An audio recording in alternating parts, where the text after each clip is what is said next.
What's up, YouTube? It's your boy Danny O. Let's go. And we're back at it again, episode number 30. It's your first time here. Appreciate you guys for tuning in. You're returning. As always, thank you for helping us with our community and channel grow. We appreciate you guys for your love and support. It's me today, Eddie, Caesar. So much stuff to go over. Let's get into it. This is the Lorcana Cookout.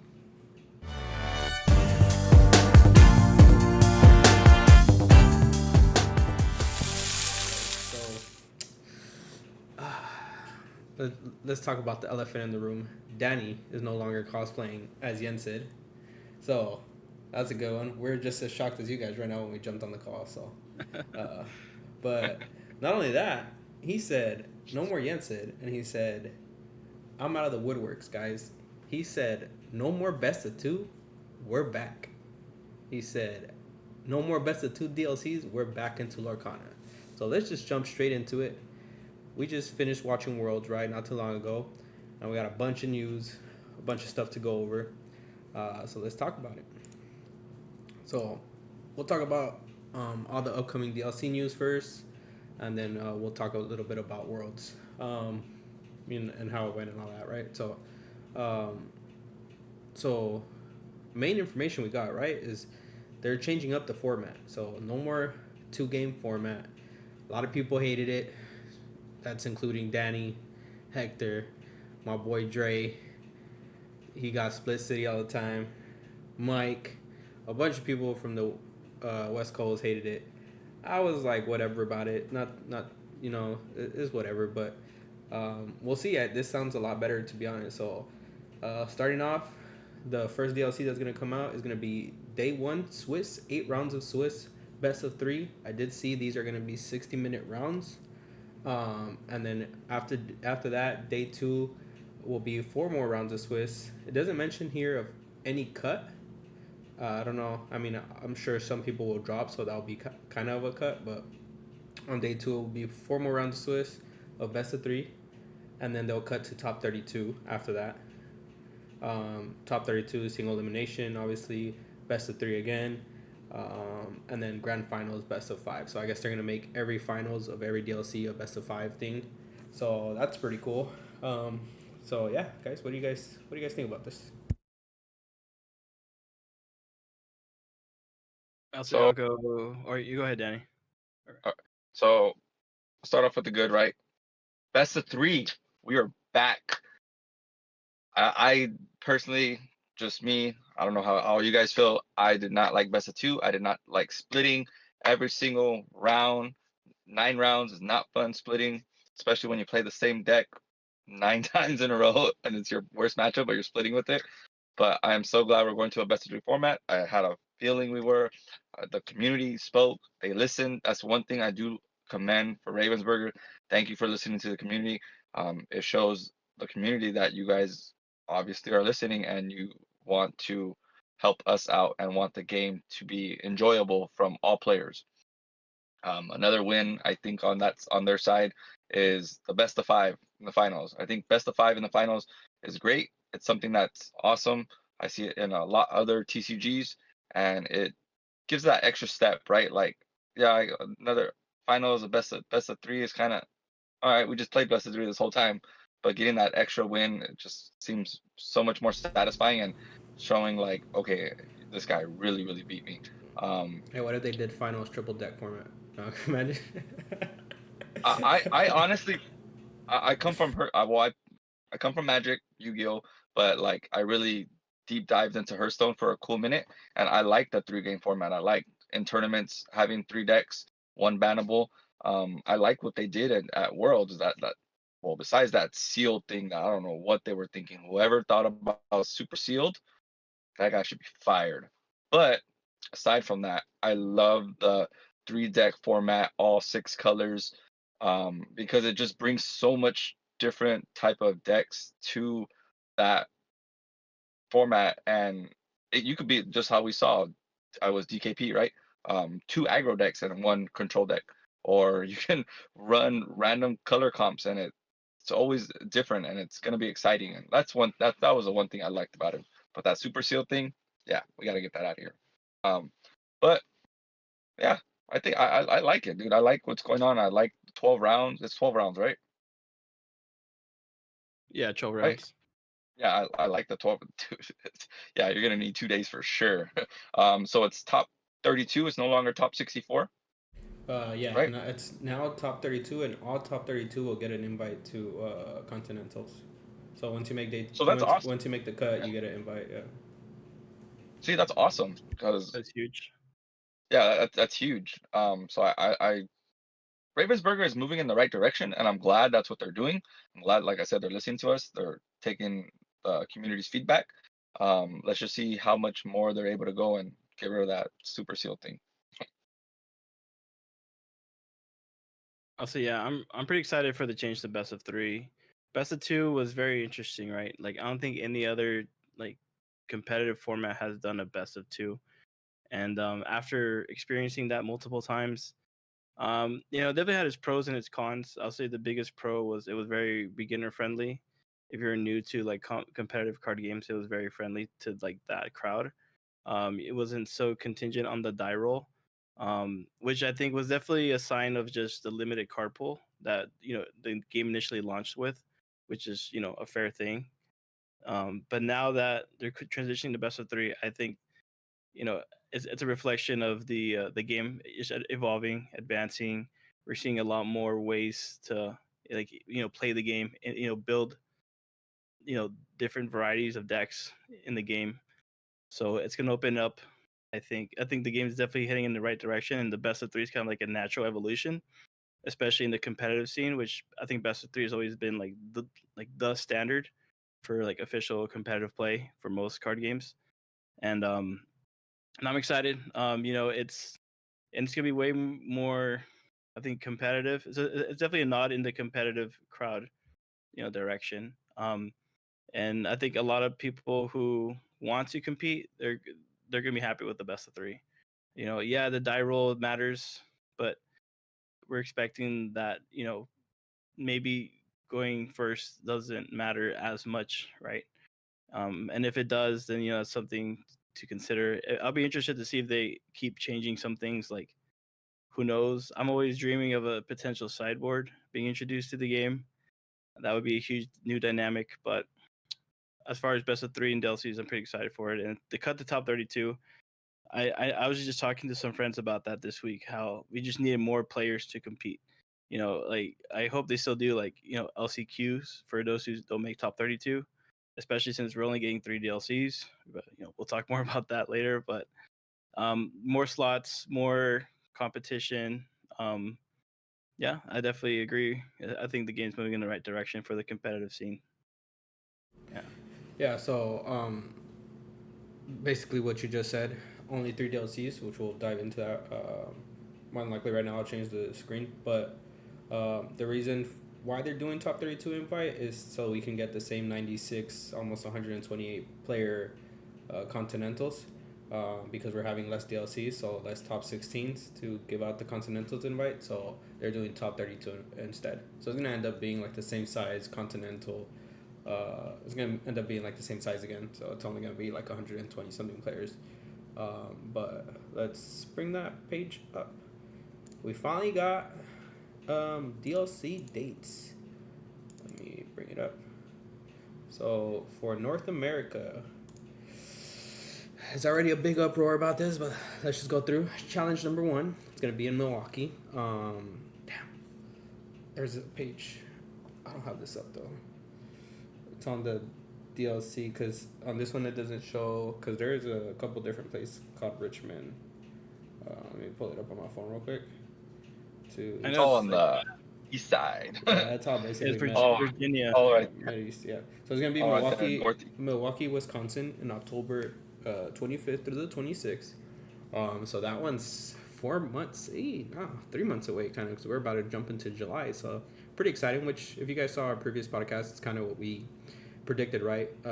Fabled comes out September, mid-September, end September, and we figured it was gonna start sometime right after that.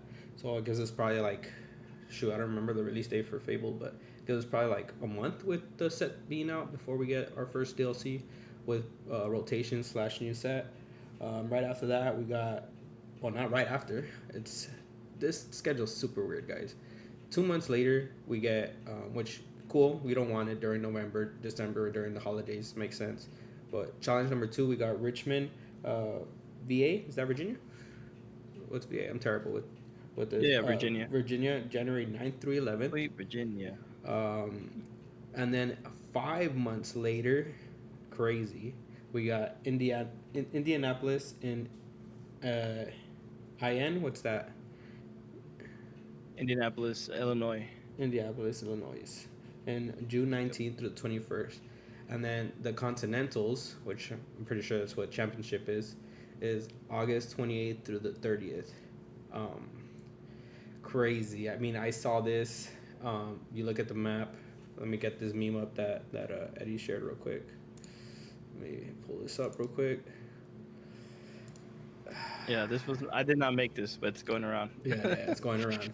You look at the meme, and is this North America? Yeah, guys. I mean, for everyone in the West Coast, I mean, everyone in the East Coast eating, right? It's not that far from them, but everyone in the West Coast, man, this is rough. And then only 3 DLCs. It's like you don't even want to miss one. Basically, like, it's rough.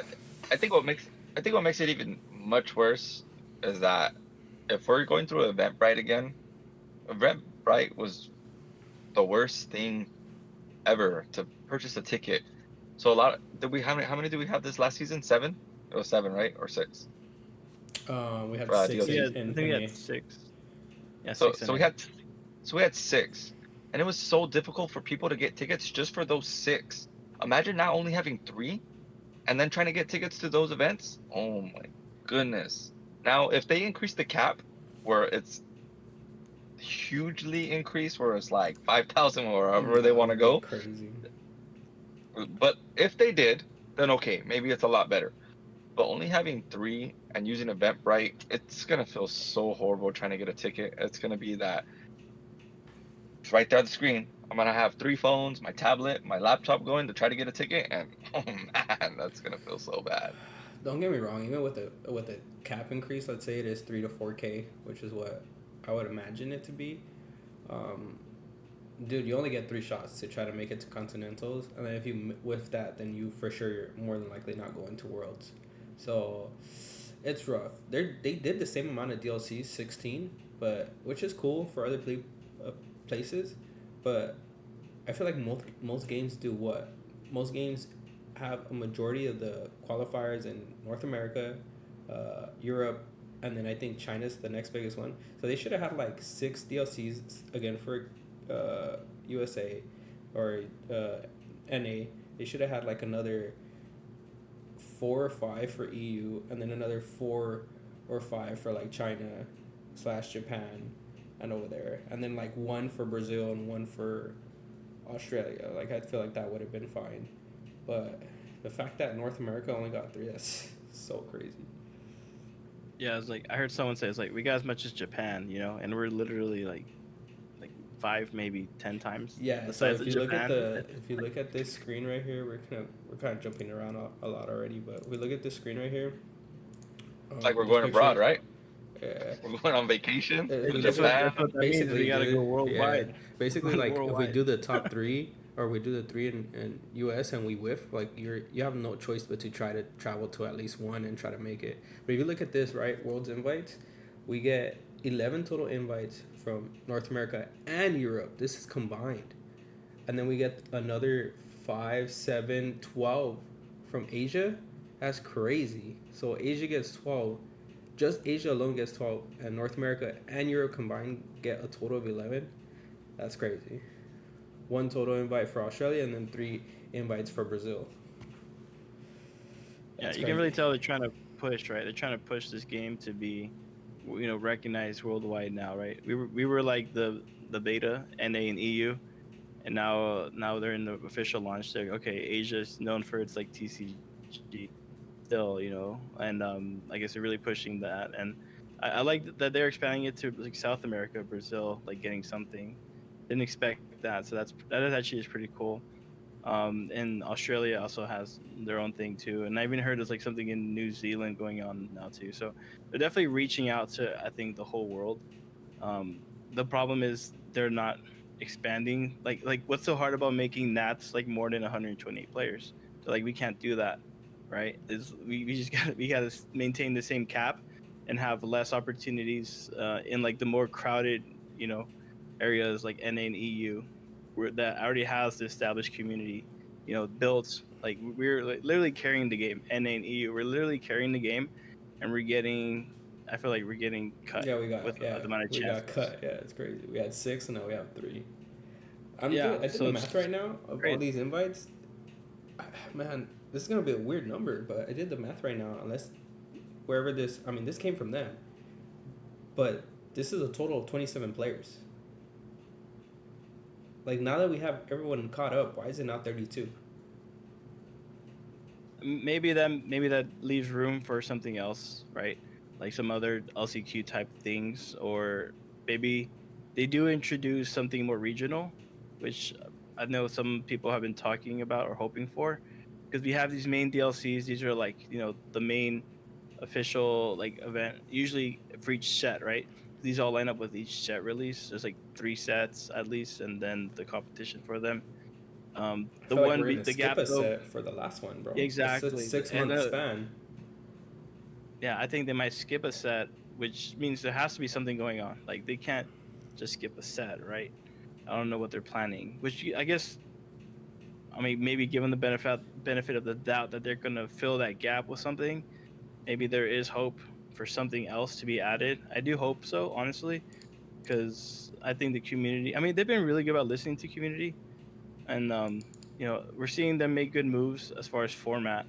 We're seeing them make, you know, the big rotation.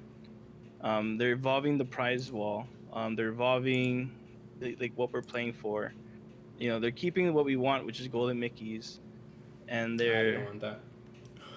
I mean, you already got one, all right, so I get it, but some of us haven't got ours yet, if ever. um, but So yeah, I mean, we'll see. We'll see what they do.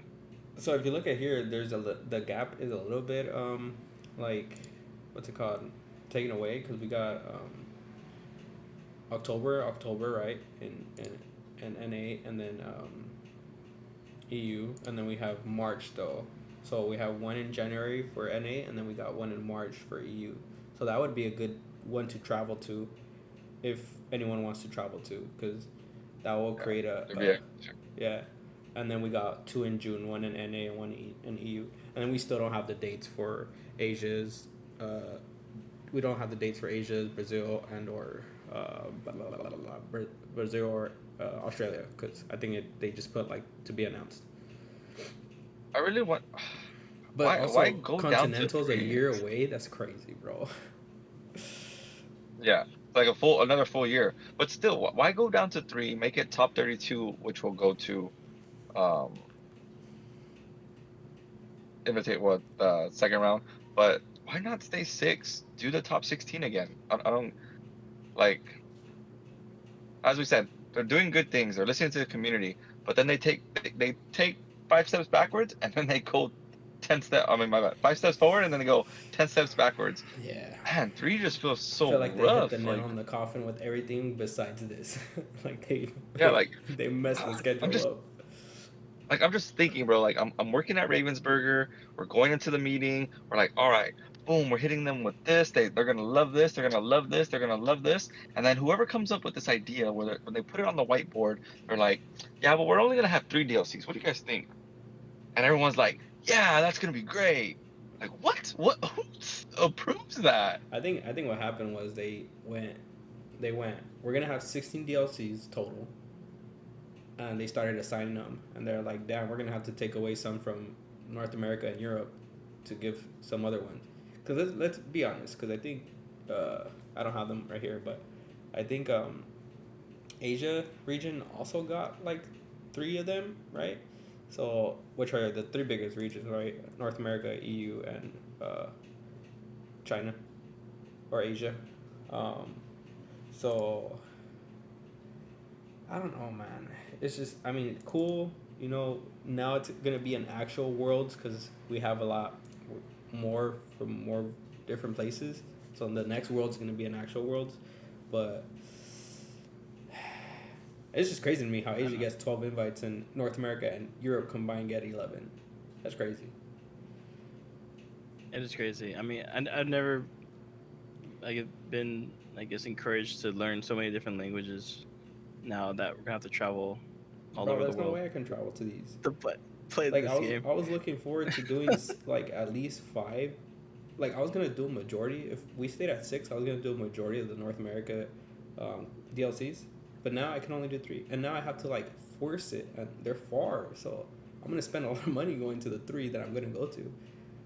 And then being all right there in just that one basically region, right? Like it wasn't even split out like one central, one eastern, one western. It's like they're all right there. Like, all right, we just gonna fly there, fly back. I'm like, all right, well, I'm basically flying to the same spot. Yeah, Not again, really, but yeah. right in that general area. Like Whoever lives in that area, they're like, oh, this is crack. Yeah, bro. They're like, dude, this is insane. This is they insane. just drive. They like they Basically, can drive. Let's go back. Let's go back to the meme real quick. Is Imagine- this Perfect. This is Imagine, perfect. imagine you live like right here, bro, or right here in whatever this place. If you live in Ohio or in Ohio. Indiana, Yeah, bro. Imagine you live right here, You're bro. chilling. Just drive to all the DLCs. This is lit, bro. What the hell? Yeah, it's crazy. It's crazy, but Like, we'll see. yeah, Hopefully, like us in the West Coast, definitely got hit the hardest because there's not like the closest one is Milwaukee, and that's a Far as flight, hell, you know. yeah. Like that's And they I get mean, like, I mean, maybe these cities are big. I don't know. I'm terrible. I don't travel, but they did like I feel like not really known places. Like what happened to Atlanta again? Like Chicago, L.A., bro. Like what the heck? Like Vegas, like where? Denver. Yeah. oh, like, you got Denver's the on spot Milwaukee, right now. you got the Denver- Milwaukee Bucks, I believe, right? The Milwaukee Bucks. Am I The Milwaukee, home of the good land. Well, anyways, let's continue. So we do have more good news, but yes, people are in an uproar about this.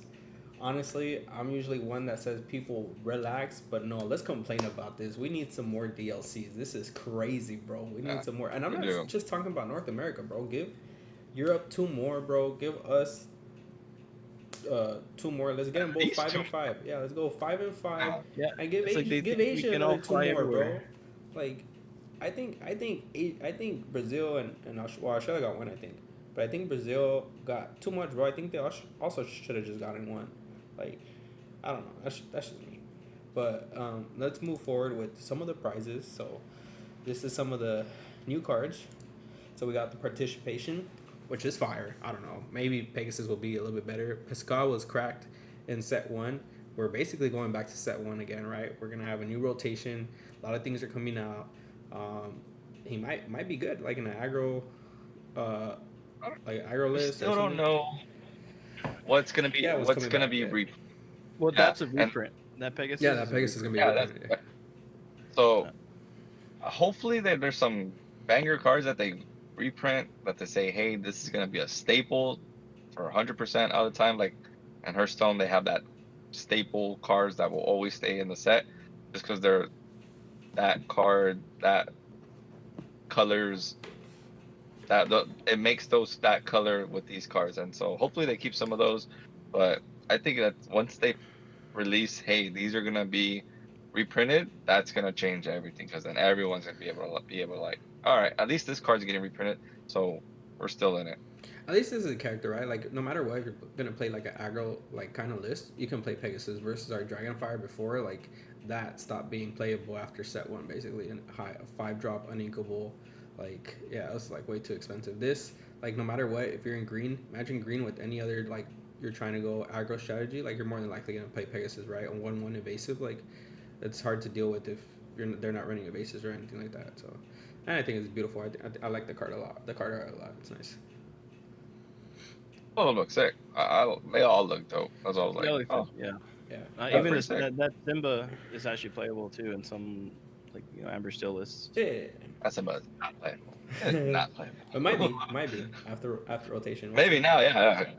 They Maybe came you out with the don't know. card, Yeah. so But it's cool. I like this. Gives people the casuals something to work for. 5-round wins and you get a promo card. That's pretty cool. Doesn't mean I don't think it means you have to go 5 in a row or anything. I just think like kind of like how they made the worlds. Like as long as you get a certain amount of wins, you get this prize. So the same thing here. As long as you get 5 round wins, you'll get this Mulan. It's still a lot to ask for. Well, not really, right? It was how many rounds is it? 12? 12 rounds? 12, yeah. Yeah, 12 rounds, bro. Most people should be able to get five round wins. Yeah. So that's pretty cool. And then we got top 64. Unfortunately, no top 128, but we kind of got that taken away with the 5 round wins. So I think that's pretty cool to help like a little bit more of the casuals and still kind of keep the same prizes. But then top 64, the Simba, I think some people were talking bad about it. I think it looks nice. I think it's still a good looking card. And then we don't even know how they look foiled yet, right? We got to see how they look in person. But there's that.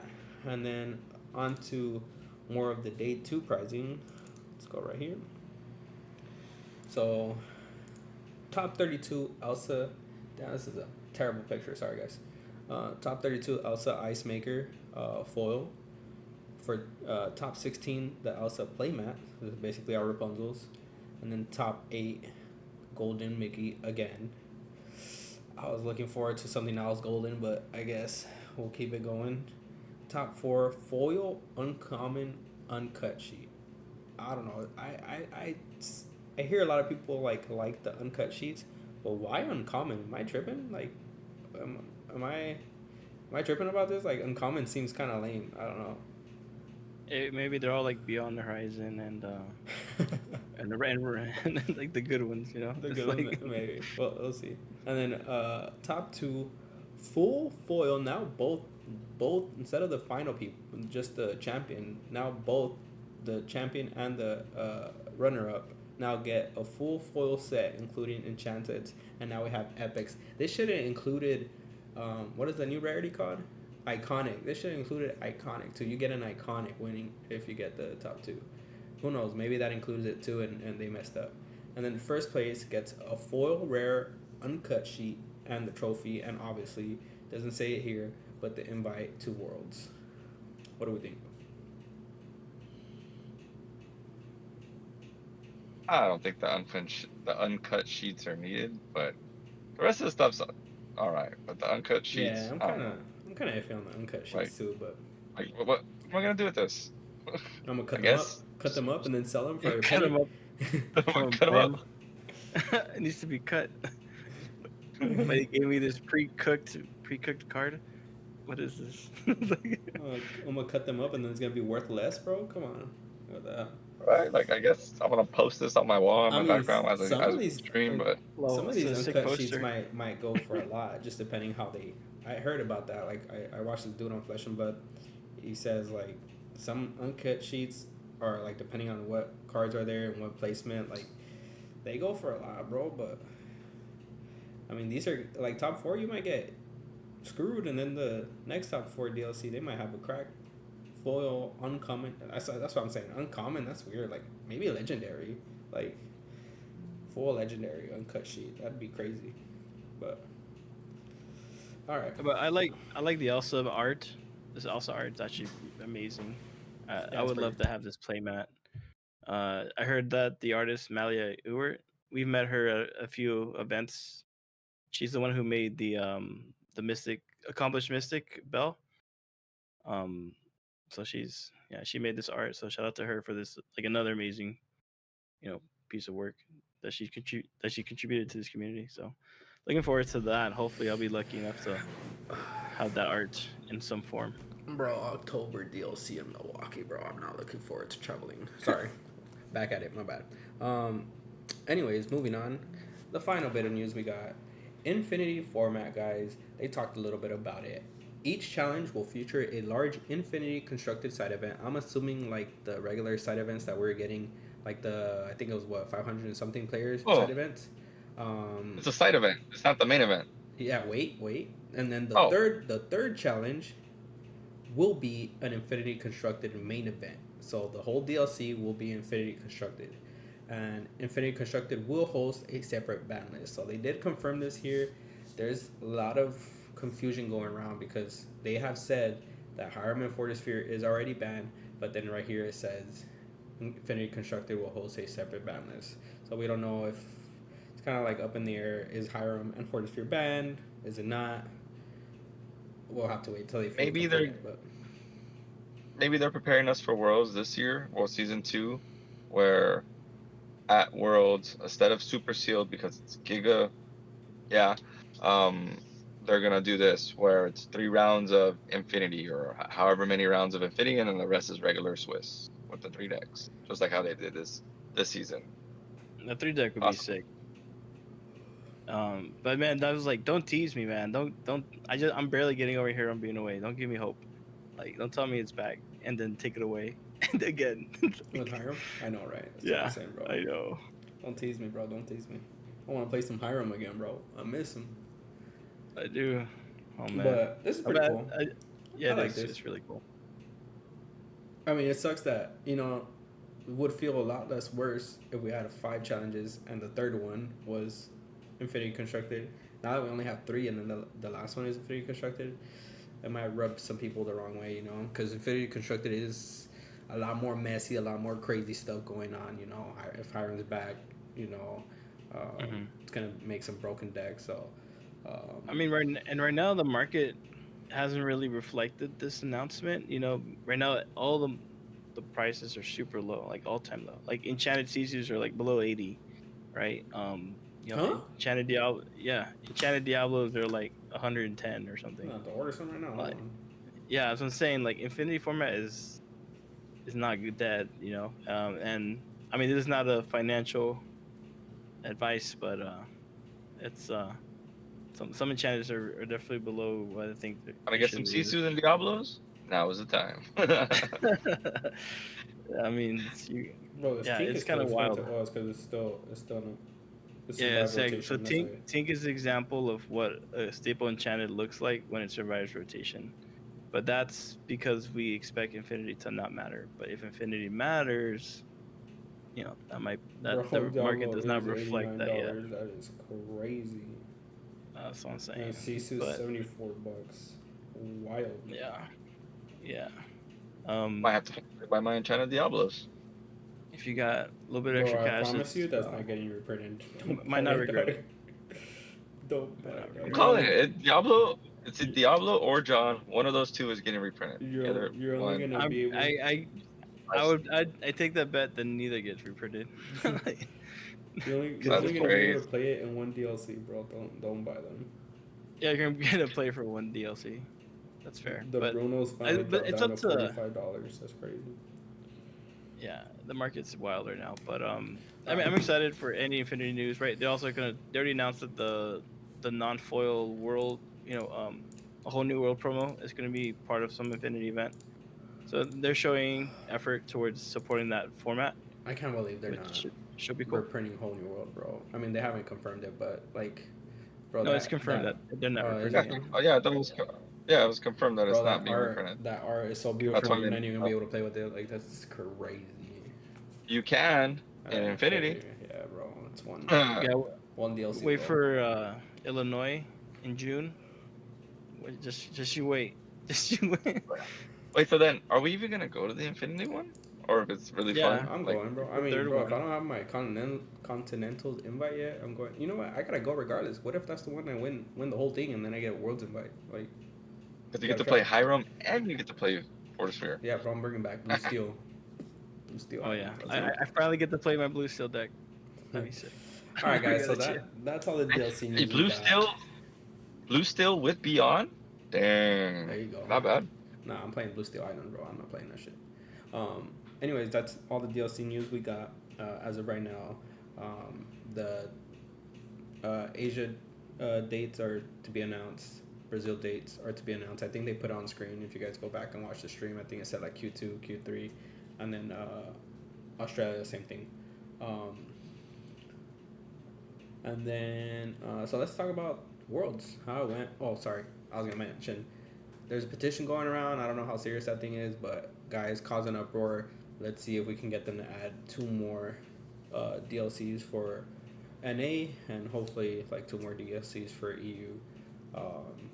I mean, we just want to play the game, right? We just want to play at the highest competitive level, and I don't know. I feel like 3 is too little. I'm kind of, to be honest, I'm not gonna quit the game, but for me, it does open up time for me to play Riftbound, which I was thinking about doing regardless. With like that gap, dude, if I'm not gonna go to EU from January to June, bro, that's 5 months of me not going to like a DLC. And imagine there's Riftbound tournaments going on, like actual uh, like Riot held tournaments. Like, bro, I'm gonna be doing those. Like, come on, like Here in LA, yeah, Riot headquarters. yeah, Riot headquarters. Like, come on, bro. So, anyways, Worlds. So Super Sealed for me, I watched the whole Worlds.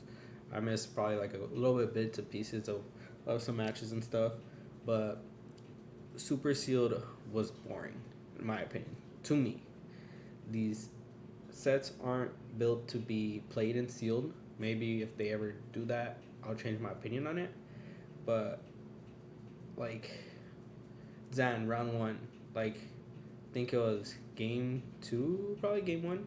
Like the boards just got super big. They're both afraid to quest, like because you just gotta do all the math for the trading, and then like this is how I saw it. Like in Super Sealed, the first like 10 minutes of the match are super boring, and then like the last lures is where it can get a little bit exciting, like where Zan did the like perfect Lorthol to do the restoring the crown into the giant cobra. Like cool little play, right? There's some other ones too, but like that's where it's cool. But other than that, kind of lame. The triple deck format, I was loving it, bro. I like Danny said, I come from Runeterra. We also had that. All of our tournaments were triple deck band one. To me, that was fascinating. I like the fact that it makes you play multiple decks. That to me is cool.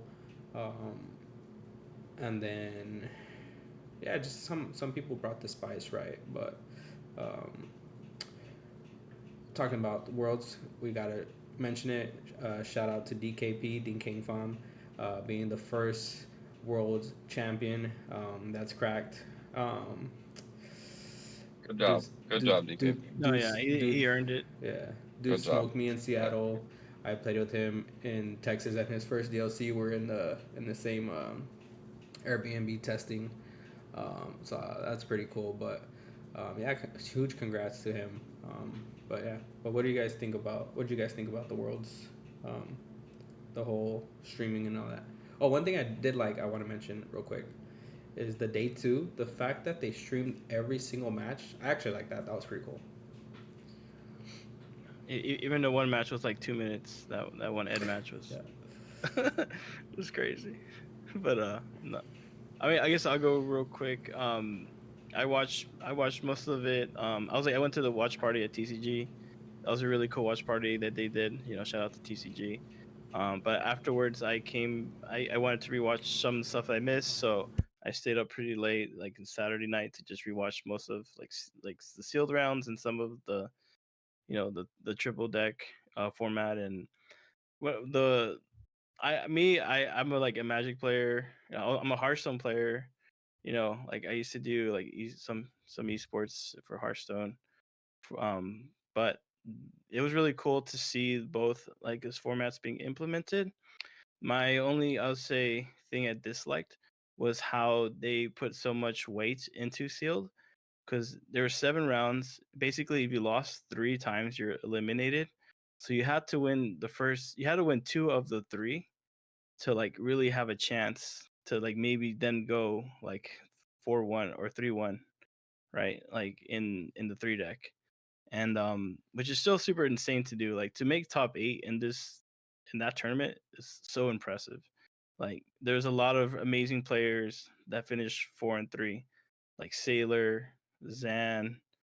I mean, some like amazing, and then like everyone there is just goated. But just to compete in that room, man, I can't imagine like how intense that was. And then shout out to like freaking Ed, goes 3-0 in sealed, and then 2-0 in 3 deck, just locks it in 5-0, and then chilling. And then how he went like literally, I think 2-1 was in the first round against like the Rat in sealed, and then he went 2-0, 2-0, 2-0, 2-0. It was impressive. Like Ed was on one. There was but I guess just to kind of pinpoint my point with sealed was like, I get that you're trying to be like Magic, include this format where they want to feature deck construction as like a major skill and decision making in the card pool that you don't have like practice with decision making. You're building a deck you never piloted before, and then you're piloting it on the fly. And yeah, format has advantage to the going first. The play matters a lot in sealed, and I'm just not a fan that they put so much weight into sealed because you had to win at least 2 of the 3. And the fact that sealed is not exactly feature your decision making the way that draft would feature your decision making. I feel like sealed is too much variance in the random card pool that you get from just like, I think, 24 packs. I mean, 24 packs is a pretty good card pool, but I wish we had seen that, like a portion where they're like deciding, like what is their list, how are they building, in Magic, there's like a little bit of that, like when you're doing draft, you're seeing the packs and you're seeing here's the pick, here's the first pick, here's the second pick, here's the third pick, and they're just rotating it down. I feel like I would appreciate that extra layer of strategy, because that features the decision making, more than just variance, which is what we got with sealed. I want to cut you off. Oh, Right there. definitely Like, right. I feel like the deck building aspect of it isn't even that big because they literally allow you to sideboard all the cards from the 3 colors you pick. So I mean, at the end of the day, you can swap your whole deck, like if you really want to, like with your sideboard. You're just like, this isn't working out. I'm just putting all these cards up. But like, it was something that James said in the Discord, where he's like, I forgot who was playing. I hoped he pulled the Cobra, because it's like, sometimes, like if you pull Giga Booty, like, this is not gonna be fun. Regardless if I can sideboard all these cards, I didn't pull anything great to actually make this deck make me feel like I can possibly win. So that does suck. But like to Eddie's point, that's where I think draft would have been a lot better, because you're right there building your deck. Okay, I'm picking this card, I'm picking this card, I'm going to this color, going to this color, going to this color. Okay, I have this many evasives already picked up. Maybe I need some bodyguards or whatever. I think it takes a lot more preparation and skill to do the drafting instead of the seal versus, okay, I hope I pull good. Yeah, you see their sideboards, they're like this thick, bro. It's crazy. But the thing is, I didn't see anyone sideboard colors. No, they sideboard cards. They didn't change the whole color, and No, there you was can't. like a what clearly. I'm saying Yep, is you're locked in on what I'm saying is once you pick your 3 decks or your 3 colors, 3 colors, you get to sideboard all the cards from those colors. You get to sideboard them all. That's why they had a stack of like this big of sideboard, because let's say you pick purple, green, and blue, then your sideboard was literally every purple, green, and blue card you pulled. Yeah, but I don't know if you guys noticed too, there was like a bit of an actual sealed meta where everyone played a purple color and everyone usually played a steel color. And then the third color was usually like green or red or yellow, but purple steel was clearly like the choice. Everybody doing the evasives is what it was. It's because purple has the advantage, green has evasives, red has evasives, and then the reason why they were picking steel is because steel doesn't have evasive, but it has you gain evasive on your turn, which is basically evasive. And removal. Yeah, and the removal. Yeah. But to be honest, there wasn't even that much steel removal. The removal was coming from purple to move the damage, like the knock, and then the panic, I think it was, and panic was popping off.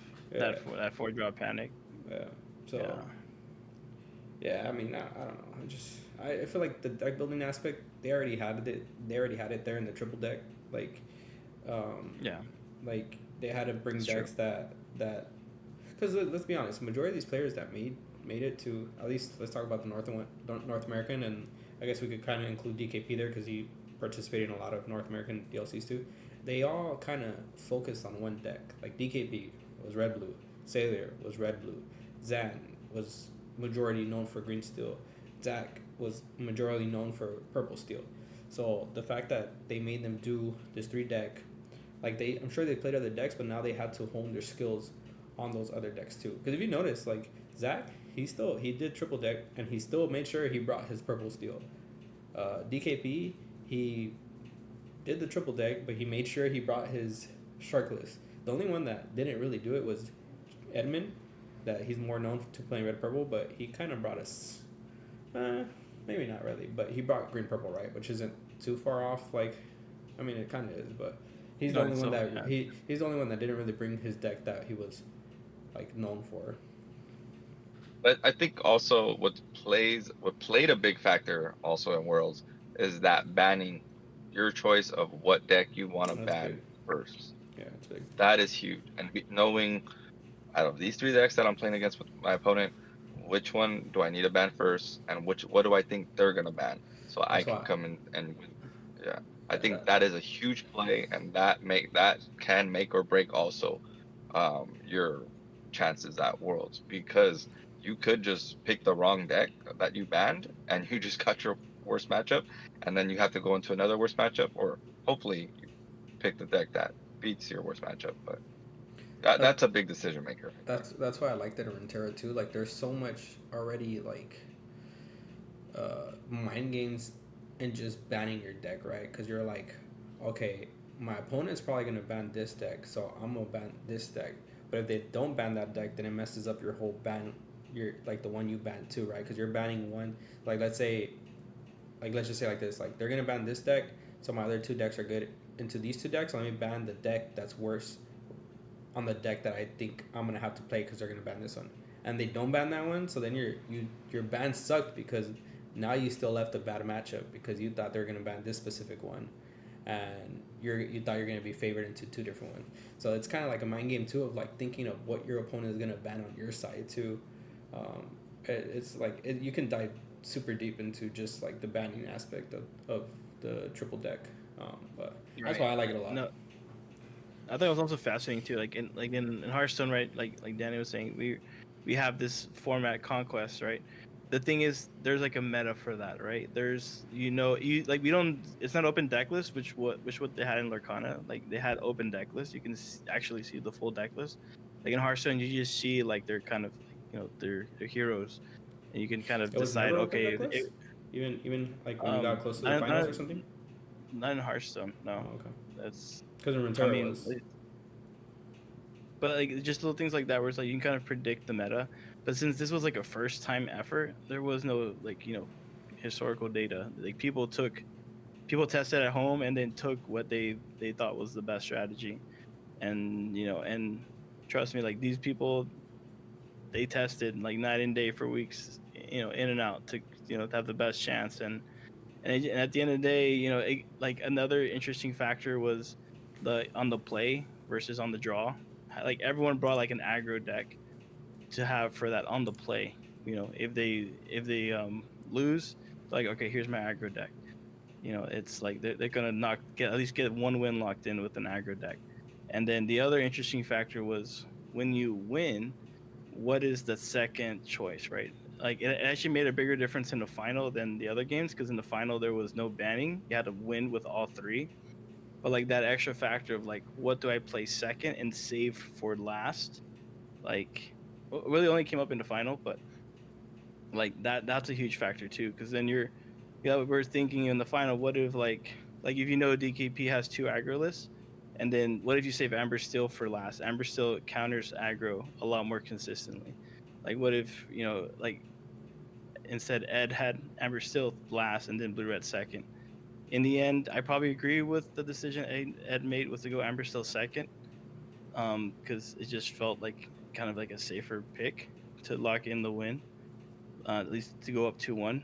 But it came down to Blue Red having to beat 2 aggro decks, and that's where DKP came back, right? With basically just getting underneath Blue Red back to back. But like there's that little like decision of like, what's the third best? What's my closing deck? I think it should have been AS last, because just like I was saying, just against the aggros, it would have been a lot better, and it would have given them, I think, a higher percentage of being able to beat those aggro decks, even them going first. I think exactly, and that's just like, how do you predict that, right? Like, you just. I think he should play.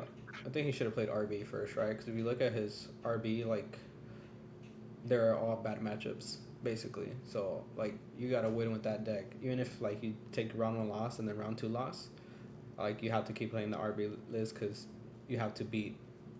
Like, if you don't win with that, sure, it makes it look good that you don't get 3-0'd, but like if you don't win with the RB list, like you're gonna lose, and that's what ended up happening. Like he had to take the chance to like beat his RB in the mirror, which was probably like the best chance to win. Because the purple still won, it's like inevitable, right? Like if he doesn't like high roll, he's gonna lose. Once he gets to like 12 lower, like you're just gonna lose with no pirates left.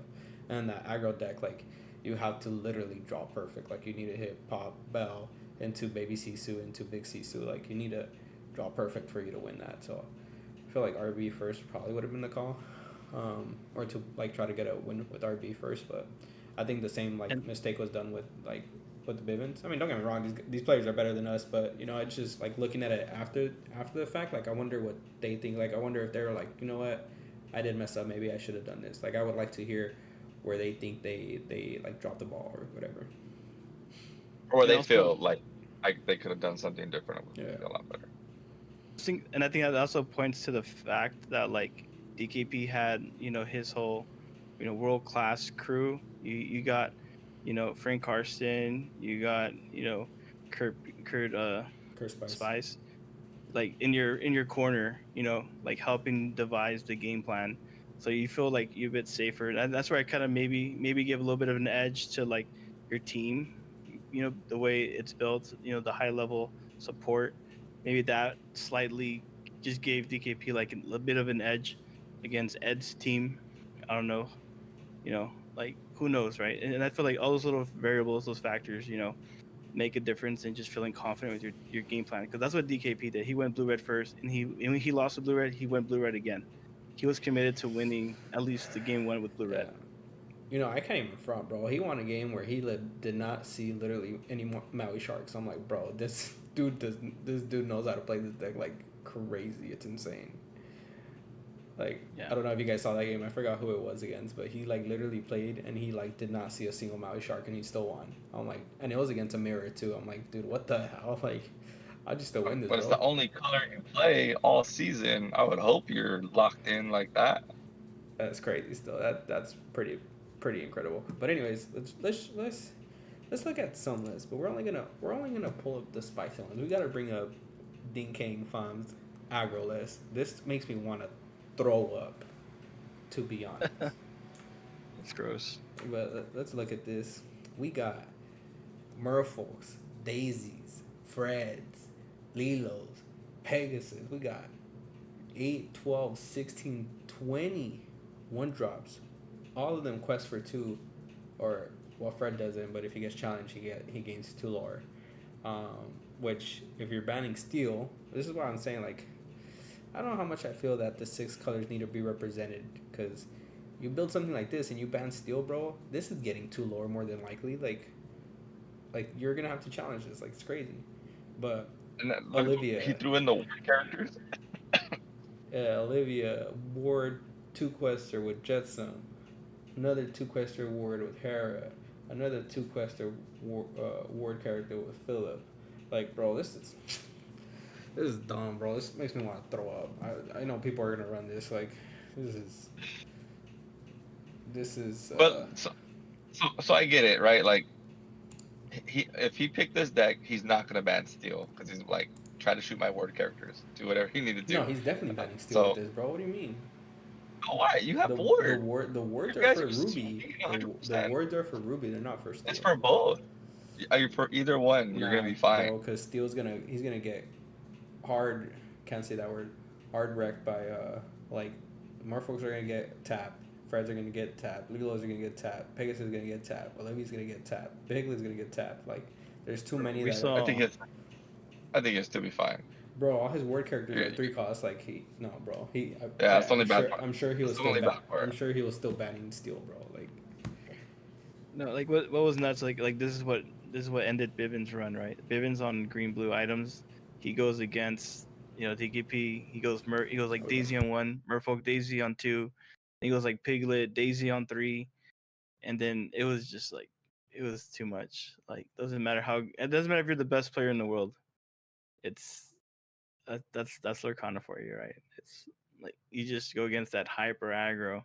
If you don't see the right cards at the right time, Even if you saw the right card yeah, with that, even with those then. type of openers, hey, Yeah, man. And then he was running this Olivia, this 2 uninkable quest for 3. Man, yeah. that's basically another piglet. Like this guy is on 8 piglets and then Baloo. Just cause, I, thought, and it's just I so wonder if fast. he wanted to try to fit the lady in there, but I guess like you're already He didn't need maxed it. out. Yeah, He was but he I didn't wonder if need it it. would have helped. It would have been a lot better. Just like really dump your Maybe. hand. I guess he went with Baloo over Lady. Yeah, to get that 2 lore right away, The guaranteed supposedly. Yeah. interactable kind of. Yeah. and Don't the duck gets you that don't extra one. don't get Duck me is wrong. good. DKP. I mean, obviously he's shown he's an amazing player, but I saw his like, I think it was on Twitter. He posted a video of him saying like his decks were locked in. He was with Kurt and Frank Karsten. I think they're by the pool, whatever. And they're like, we're pretty confident with our triple deck, like our list that we submitted. And DKP was like, oh yeah, I got a spicy list. I wonder if this is the list he was talking about, because I promise you, this is not spicy, bro. You literally said like, I'm gonna just go burn. Like, hey, it got him there, but I don't know. Would you guys say this is spicy? Yeah, let us know in the comments. Let us know in the comments for sure if you guys think this is spicy. Is this a spice level type of deck? I think it's just a burr, right? It's Yeah, just like I think James is. I think you just looked at Oh, not some James. cards and you're like, what's gonna get me there quick? Yeah, and it sneaks up on people, right? Like Yeah, they're gonna see yellow green. Okay, they're gonna think Trinidad. They're gonna think yellow green bounce with muses, and then you start going super burr, and they're like, all right, well it's not Trinidad, but this thing is fast. yeah, because there's no way he was talking about this list, because this is standard, which was kind of ripped off from someone else, right? Which, I mean, there's nothing wrong with that. But yeah, And it's then obviously this is his own list. Nothing really spicy that we haven't seen in this besides the hideaways and the carpet bag. Yeah, the hideaway is new. Yeah, Yeah. carpet bag is interesting that he went with that. But the rest is. Anyways, let's go into Edmund Chu, the second place, with his famous 4-ofs. So I don't think anything's really spicy besides his Amber Steelers, which we were kind of seeing versions of it before. It's just crazy that he runs 4-ofs of everything. It's funny, but the 4 of Namaris, the 4 of Bees, still playing the aerials. like Eddie said, Yeah. consistency is key. Yep. Yeah, that's no. You can't hate a deck that has just all 4-ofs. It's you have a clear game plan. You don't have a lot of alternate game plans, but when you're a good player, you kind of optimize. You can optimize a list like this. Yeah. Let's jump into the person that deserves all the praise that he brought the spice. His whole lineup was spice. Zach, our boy Zach Bivens, bringing a Amber Ruby deck. Also kind of going burr. Basically is going burr, but he did it with non-burr colors, kind of, right? We got daisies, we got lingos, we got moanas, we got Jim Deere, a bodyguard, the 0-4, almost a prince, right? He's also playing the prince.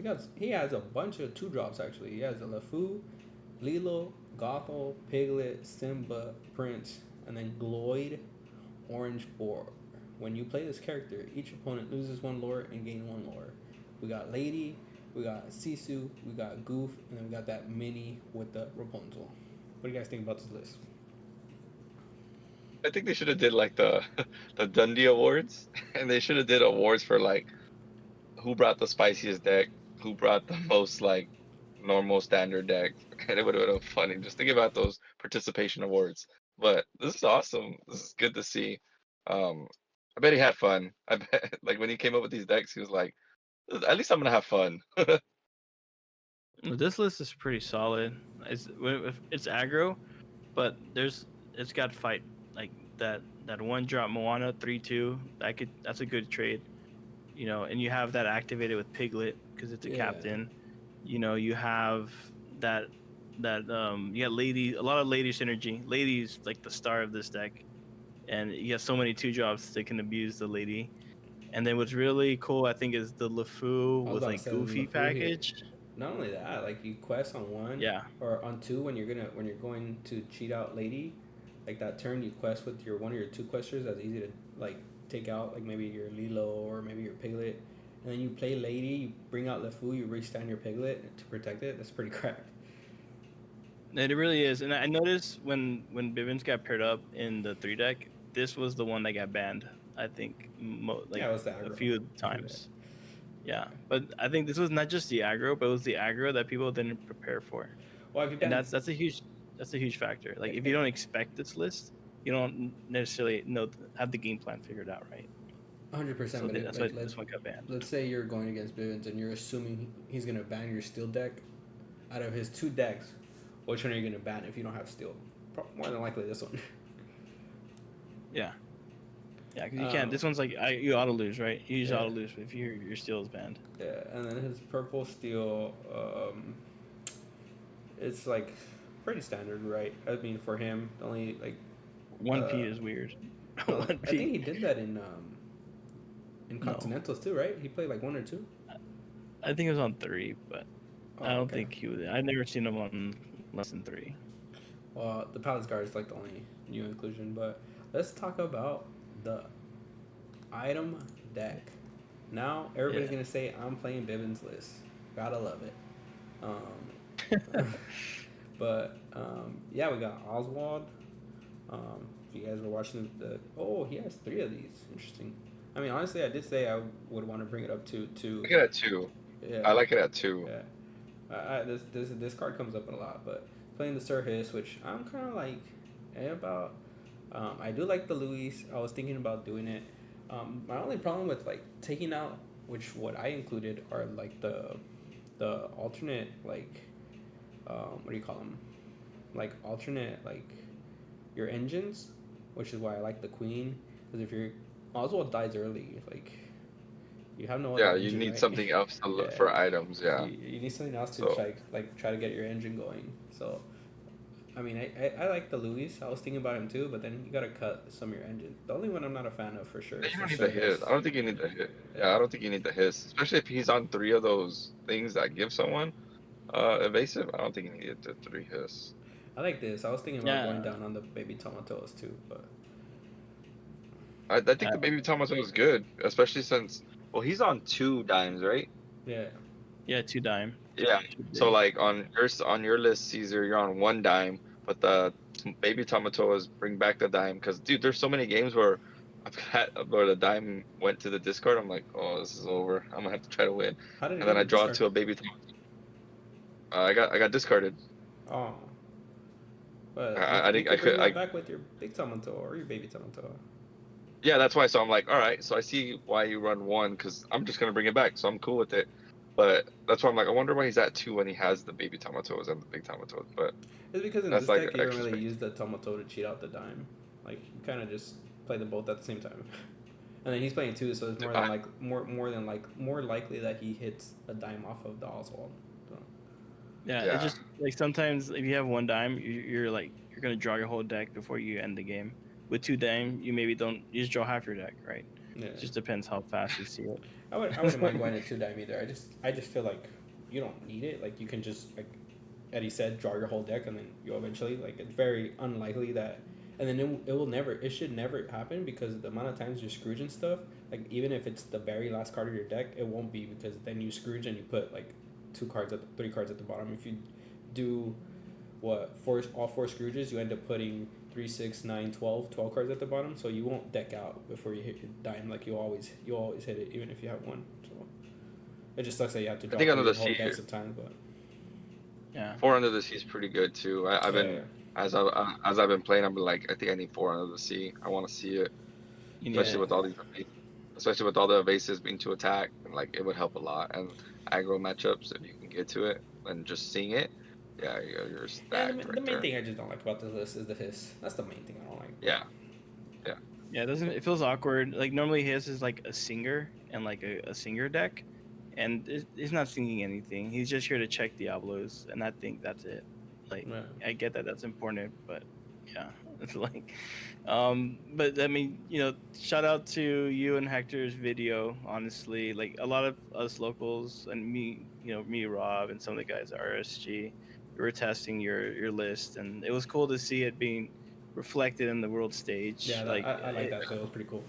Oh, he wasn't the Yeah. only one. Yeah. We'll go over the other person that brought it, but Yeah, no, that was spicy. It was really Uh, cool, and I do agree that this list is not like just like a weird list. I do think it has legs in the meta we're still currently in, and and I get that there's still tech slots, some ratios to be kind of optimized, but it's You definitely started- not nothing. you started noticing towards the end, everyone that was facing this guy and what was the other guy, Bivens and what's his name, Luca.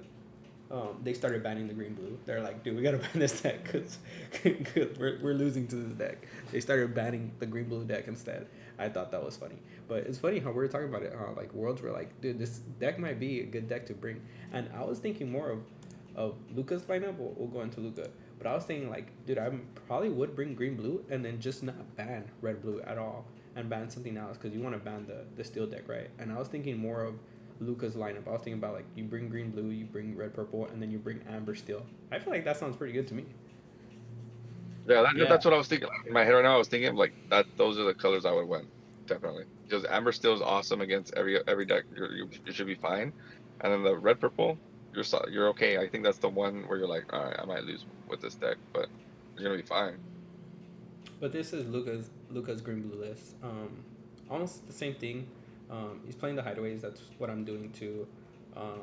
I don't like this. I saw some other lists playing this. I'm not a big fan of it. The sign contract. The Ursula, I wouldn't mind the Ursula. This doesn't feel that bad, right? Like you can always snipe some good songs out of some hands, but pretty standard, right? Yeah, Ursula's never bad. Yeah.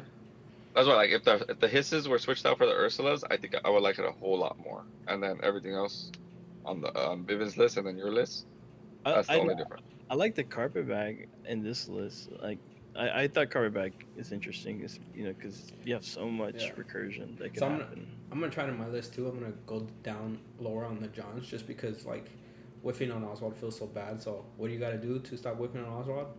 Put more items in, right? So it just sucks that it's another uninkable, but that's the biggest problem with the deck is like every card you want to add is uninkable. Like it's so bad. Oswald never lives for me. That's what I'm like. As long as you play Incaster on 2, you're chilling, and that's why I always prioritize in Mulligan, just having that. Yeah, but sometimes you mess up your whole hand trying to look for the Incaster, and then if you're like doing it blind and you don't know you're facing an aggro deck, like if you don't keep Bell and Kit in your hand, like you might be giga cooked. Yeah, you can get really, really unlucky for sure with the high uninkable count, and it happens. I know we've all been kind of testing it a little bit, and I have my spice too, but it's cool to see these takes, and I think just since before we move on, like that was the one decision when I think Bivens could have had it. Let's say he knows going against DKP probably gonna start off with blue red. Why doesn't Bivens start off with green blue, right? Yeah, 100%. Like that would that maybe changed the whole game. Yeah, we were talking about it like a little bit too, right? Where like he probably thought no matter what he was gonna lose with his purple steel deck, which is pretty reasonable for him to think that, right? Because purple steel you can sneak some wins out of red blue too, and then he has 2 chances. Like you want to give your that green blue, like sometimes you just get unlucky. Like you want to give yourself the most amount of games to win with that green blue. So if he would have won with that purple steel and then got in 2 games with that green blue, like it would have felt good. But to me, like I'm surprised he took the odds with. Okay, let's go back.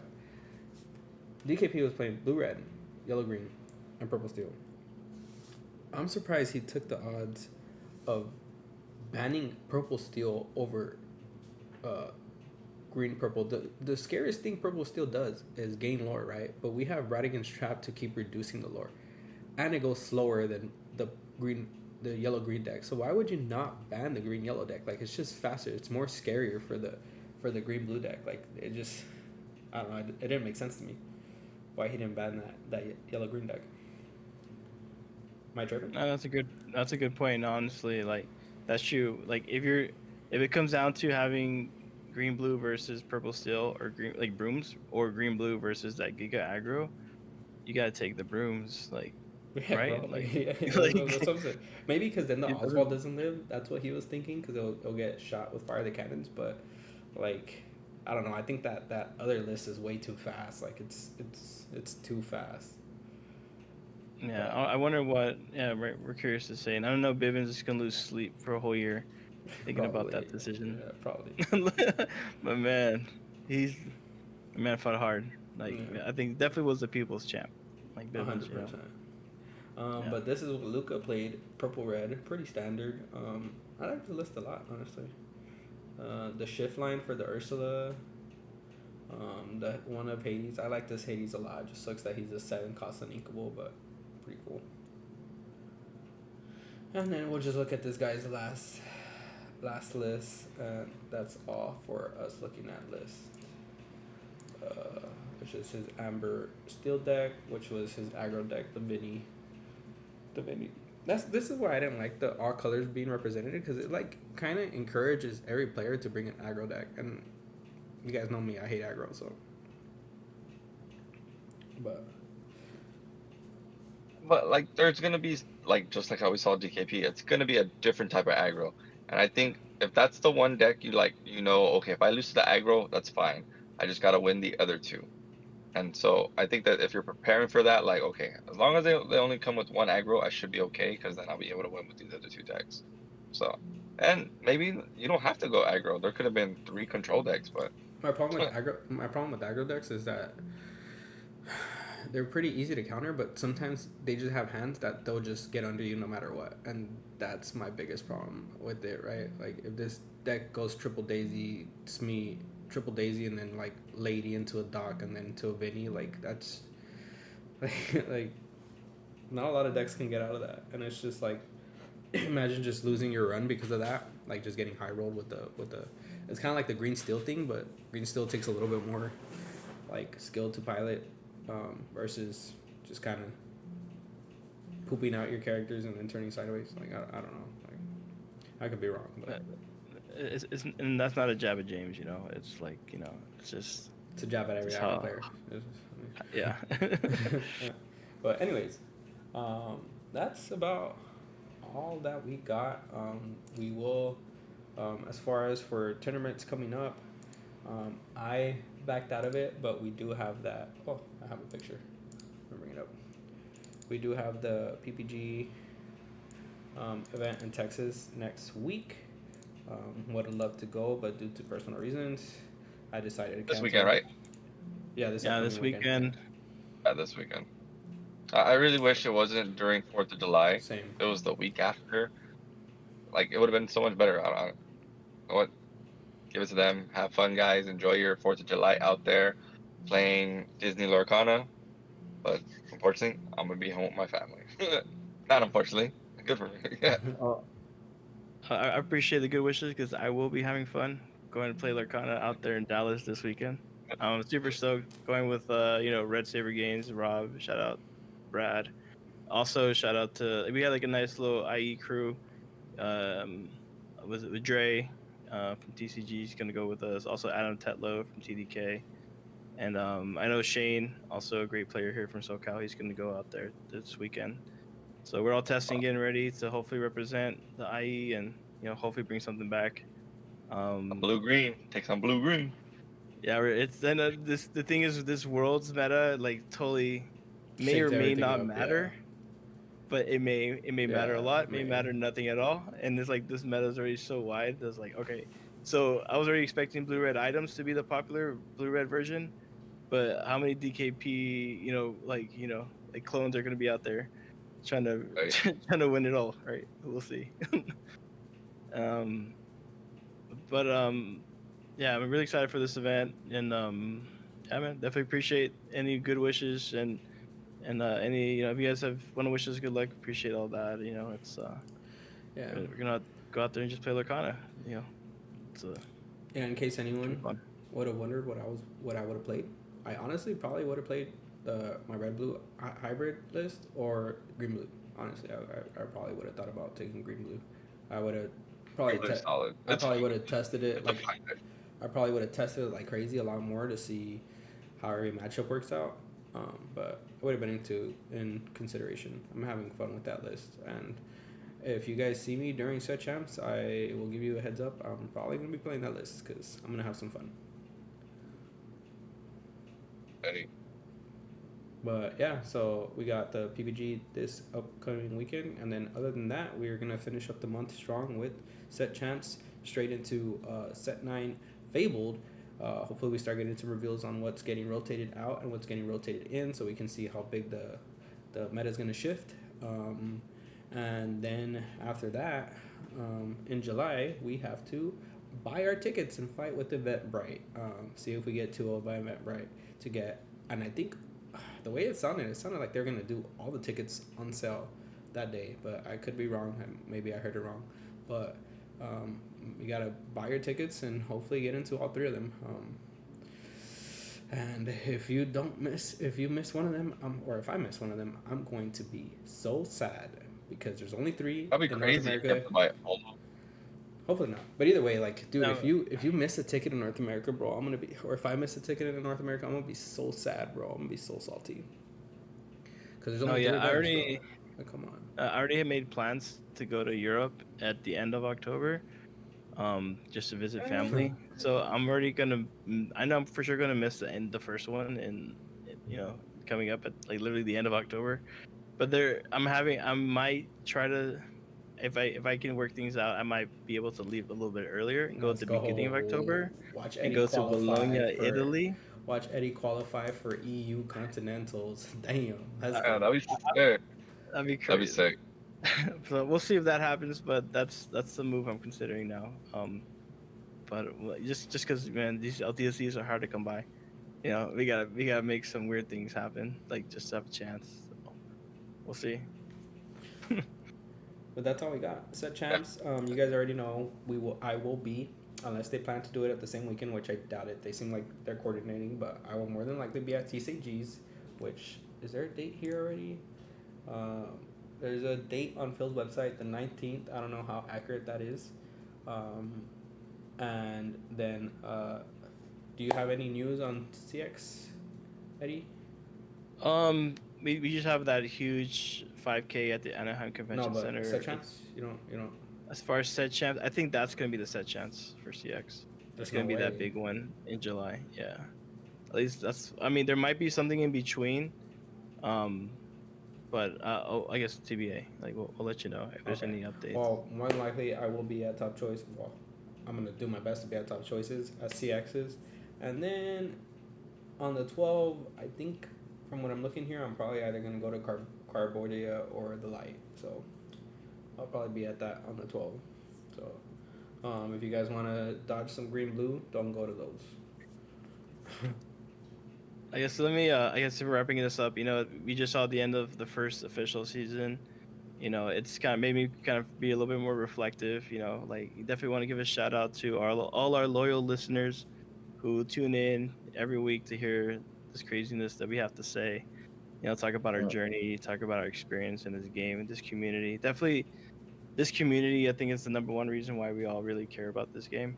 It's a great game, but it's the people around us, the people that we see every week, get better and better, and it's just so cool. And just shout out, honestly, to everyone still listening to this, and it really means the world to us when you run into us at any local and just be like, hey, man, like, I watch your stuff, or hey, like, just any support. It means the world, and definitely want to do keep it mutual. Like, if anyone out there is a content creator in Lorcana, let us know. I think we're totally open to just contributing more to the community and trying to keep it going. Right now it's been a downturn, but now we have news. We have something to aim for again with the next season. So, I just wanted to say that.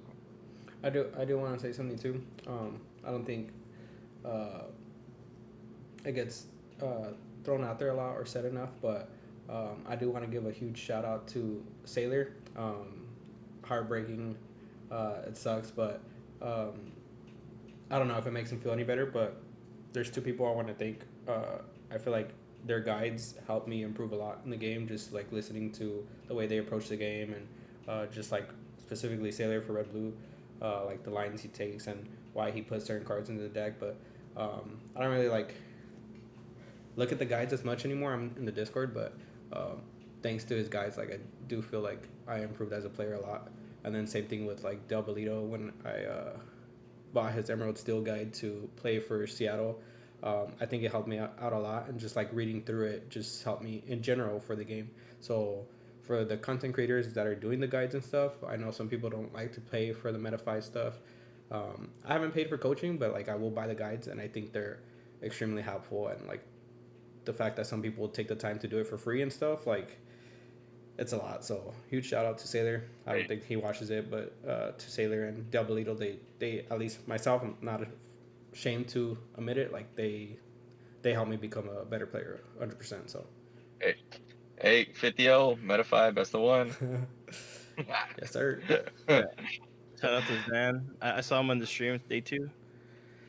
He made day 2 for a split second. He made this. That's messed up, bro. But hey, it is what it is. But that's all we got. Danny, get us out of here, bro. If you made it all the way to the end of the video, we appreciate you. We thank you. Don't forget to hit that like and subscribe button and share. It helps us out tremendously. Once more, just like Eddie said, we want to thank all you guys for being around this whole entire time with us for the first season of Disney Lorcana. It was great. As Eddie was thanking people, I just want to thank all the local shops, also the community, all the organizers for every event that you guys have hosted for this great TCG game, and we look forward to season 2. But until next time, keep on cooking, keep on questing. Peace.